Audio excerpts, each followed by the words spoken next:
ഒരു പെൺകുട്ടി 6 മാസത്തെ ഫേസ്ബുക്ക് പ്രണയത്തിനൊടുവിൽ ഒരു പയ്യൻ്റെ കൂടെ ഒളിച്ചോടി വരികയാണ്. ആ പെൺകുട്ടിയുടെ അച്ഛൻ ഇവിടെ വന്ന് എയർപോർട്ടിൽ സ്ട്രാൻഡഡാണ്, പോലീസ് സ്റ്റേഷനിൽ ഇരിക്കുന്നു എന്നൊക്കെ പറയുന്നുണ്ട്. ശരിക്കും പറഞ്ഞു കഴിഞ്ഞാൽ ഈ പറയുന്ന പുരോഗമനവാദികൾ ഉത്തരം തരേണ്ട ഒരു ചോദ്യം, ഒരു പെൺകുട്ടി ഈ പറയുന്ന 18 വയസ്സിൽ എത്രത്തോളം മെച്യൂറാണ് ഇത്തരം കാര്യങ്ങളിൽ. ഇനി അങ്ങനെയാണെങ്കിൽ തന്നെ ഒരു പെൺകുട്ടിയുടെ ഈ പറയുന്ന 18 വയസ്സിലെ ലക്ഷ്യമെന്ന് പറയുന്നത് കല്യാണം കഴിക്കുകയാണോ?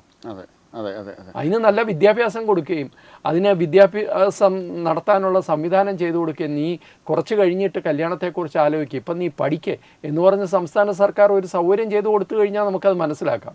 ഇത് 6 മാസത്തെ പ്രണയം, 18 വയസ്സായി എന്ന് പറയുന്നു. 18 വയസ്സായെങ്കിൽ ആ 18 വയസ്സിൽ 6 മാസത്തെ പ്രണയത്തിൻ്റെ ഒടുവിൽ ഇവിടെ ഓടിയെത്തിയവരെ പെട്ടെന്നൊരു രാഷ്ട്രീയ ഓപ്പർച്യൂണിറ്റി, ഇലക്ഷൻ വരുന്ന സമയത്ത് ഇത് കൃത്യമായ ഒരു രാഷ്ട്രീയ ഓപ്പർച്യൂണിറ്റി ആയിട്ട് ഉപയോഗിക്കാമെന്ന് കണ്ടുകൊണ്ട് ഇവർ ചാടി വീണതാണ്. ഇത് വലിയ കുരുക്കാണ്.